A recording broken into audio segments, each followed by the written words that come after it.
মানুষের কি মিনিমাম বিবেক বুদ্ধি সব চলে গেছে, বোঝা যাচ্ছে না, বুঝলেন তো? বড্ড কনফিউজড হয়ে যাচ্ছি চারদিকে। নিজেদের বন্ধু, নিজেদের কাছের লোকজনকে দেখছি কিরম যাবে চোখের সামনে পাল্টে যেতে। যারা আন্দোলন করছিল, যারা মিটিং মিছিলে যাচ্ছিল, তারা হঠাৎ করে কিরম যেন পাল্টি খেয়ে যাচ্ছে।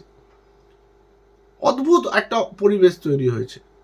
কে যে কি চায়, কে যে কি করছে ভেতরে ভেতরে, কার জীবনে কি আছে, এই বোঝার মানে আমার একটা কথা বলতাম খুব মানে মজা করে আর কি, হাতিকে পায়জামা পরানো একই জিনিস। মানে হাতিকে পায়জামা পরানোটা যত শক্ত কাজ, হ্যাঁ, কেমন যেন মনে হয় যে একটা মানুষকে চেনা, হ্যাঁ, সে এতদিন বন্ধু রূপে ছিল, কিন্তু সে যে কখন আমার পিছনে পিছনে কিছু একটা করছে বা আমাকে বলছে যে আমি তোকে সাপোর্ট করি, আমি তোকে সমর্থন করি, কিন্তু পিছনে পিছনে আমার বিরুদ্ধে কিছু একটা করার চেষ্টা করছে বা তাকে মানে আমার বিরুদ্ধে ব্যাপারগুলোকে সাপোর্ট করছে, বোঝা ভারী মুশকিল।